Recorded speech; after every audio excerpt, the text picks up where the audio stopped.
I am really focused on helping clients that need to sell primarily and those who want to buy. So need to sell would be somebody who's passed away and the family's having to sell their home, or they're aging and they've had to move them to another facility and they need the funds from the house. Somebody who's going through a divorce. I don't do those too many, although I have done 1,000 mediations in divorce. Divorce real estate is not fun. And right now I have one of those that they deliberately are in foreclosure. She just stopped paying to get back at him. And so we've got a deadline and a crisis and high emotion and all sorts of stuff on that. So everything I do seems to be, you said complex. I think that's a better word than complicated, but they happen to be also complicated sometimes. And part of it has to do with the emotions. I love the turbulence concept. I use that all the time. The first time I learned about it 20 years ago, I started applying it, and it's just so perfect. Then on top of that, I use the emotional roller coaster of real estate. There's 4 stages of real estate when people are thinking about selling or buying. That's the decision process, which is filled with emotion. There's grieving and there's sadness and there's excitement and there's loss. And then the second one is basically them making, after they made the decision, they prepare. If they're selling the home, that's maybe the executor or the trustee or the family member getting the home ready to sell. And there's where a tremendous amount of emotion goes on, lots of emotions up and down the roller coaster ride. Then the next one is waiting. That's phase 3, waiting for the buyers, or waiting to get the house on the market, or waiting to have somebody come along and actually, qualify and sign off and get the thing closed. There's all sorts of emotions that go with that one. That's the roller coaster piece there. And that's filled with lots of stuff. Either the buyers are waiting to see if they qualify and all the transaction parts that go with, removing contingencies and getting the inspections and that stuff done. And the sellers are wondering, are they going to qualify? Am I going to get out of here? Am I going to get what I need? And then the last one is actually the final decision is transition, moving in or moving out and starting over, and all the stuff that goes with that. So there's a gal named Elizabeth Kubler-Ross that she wrote a grieving chart years ago. But since then, there's been a lot more research on that. And it's usually 9 to 10 stages instead of maybe 5. And there's all that. So one of the pieces that I put together was the 9 different stages of grieving. So if you guys want to have access to that, you can.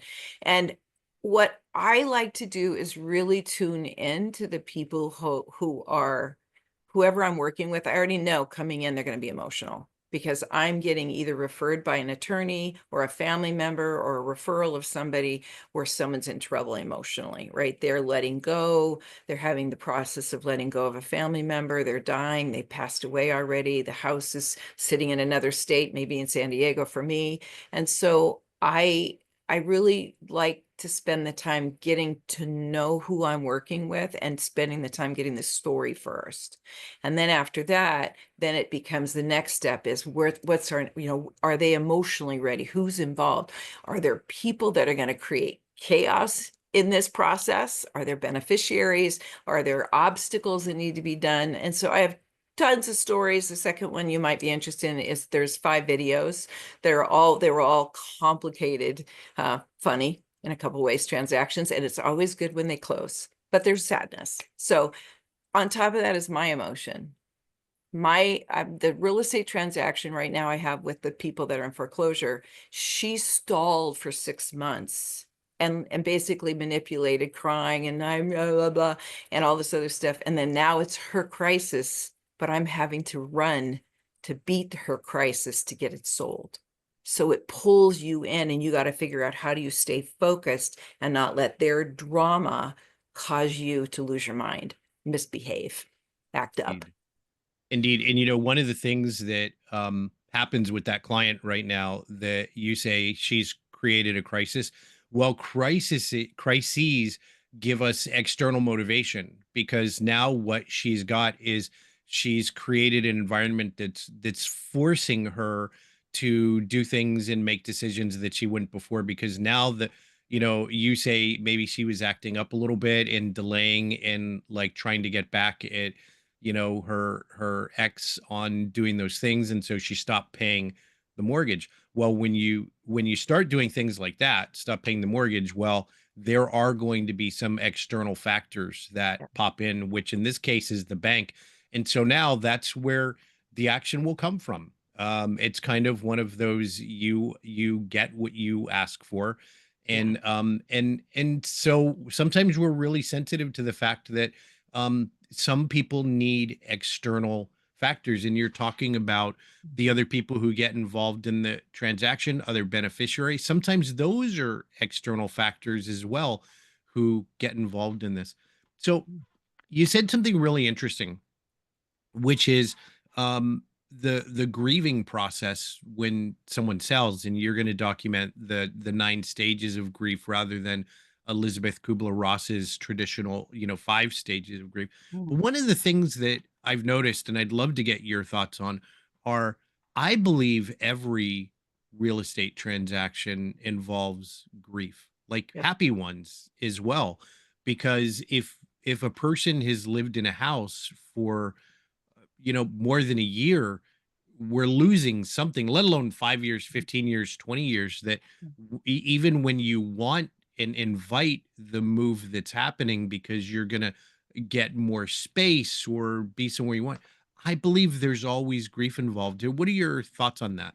Well, anything with the unknown, anytime you have unknown, you're going to have some emotional, whatever it is. It could be anger, it can be denial, it could be grief, doesn't matter, loss.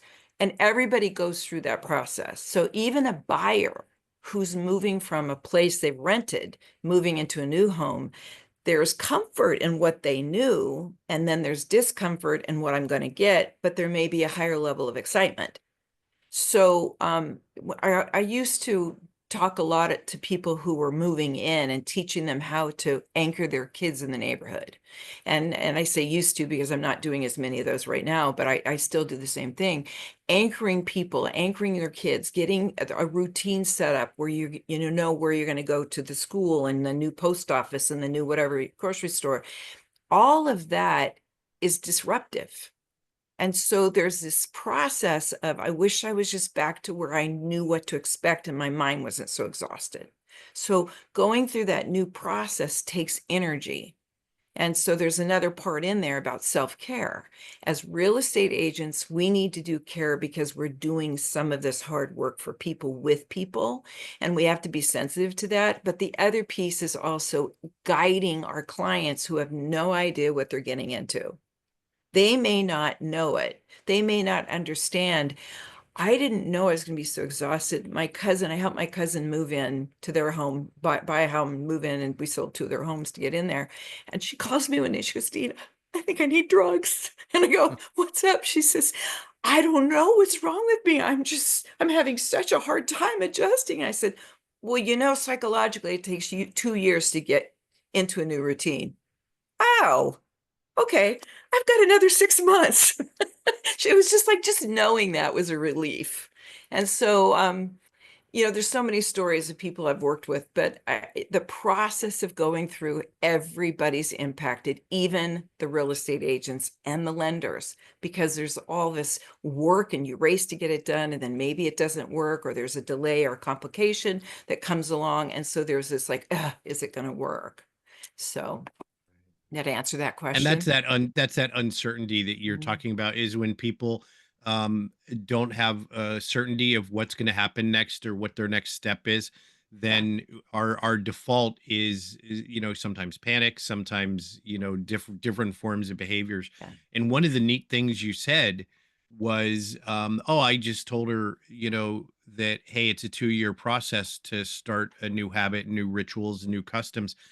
And you said that at a time when she was 18 months into the process, which is great. It's like, it maybe not a wonderful thing to hear on day one, that it's going to take you 2 years to adjust. But when someone's 18 months in and you tell them the way that you did, oh, you know what? It takes 2 years to get to this point.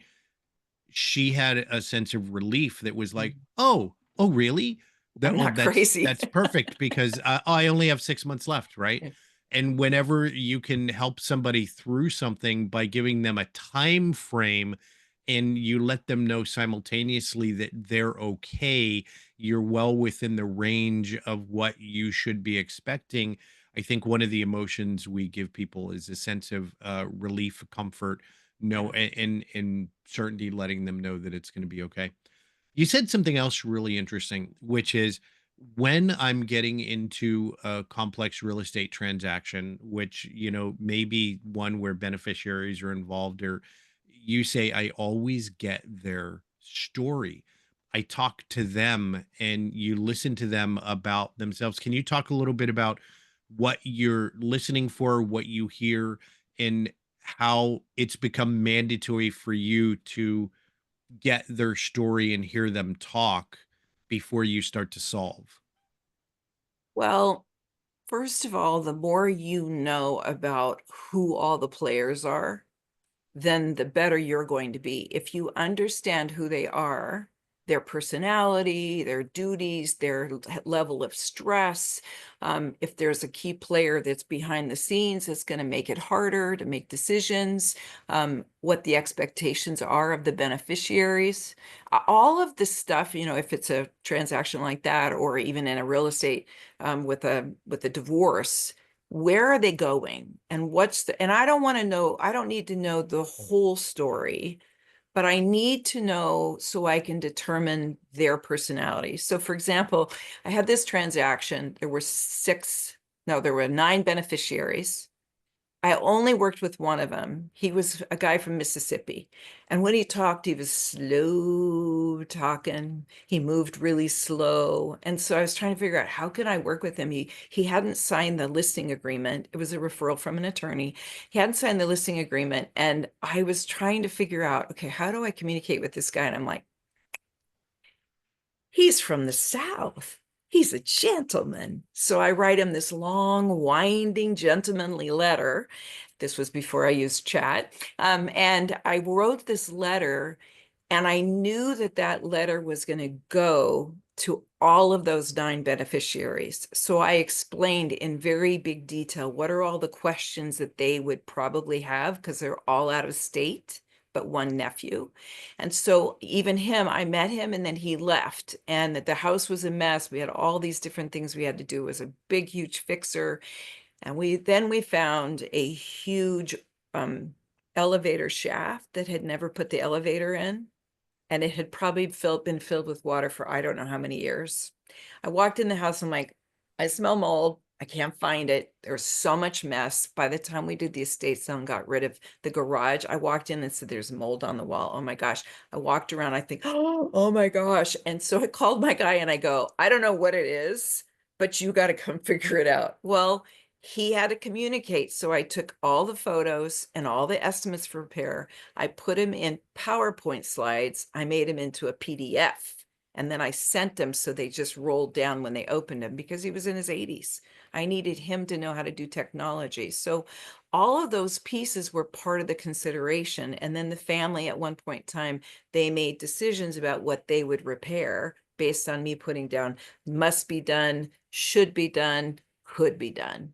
So that whole transaction was all about working with them. At that point in time, everybody was out of state. We were doing phone calls and we were doing letters and emails, but it was all written as a Southern gentleman because that was his style.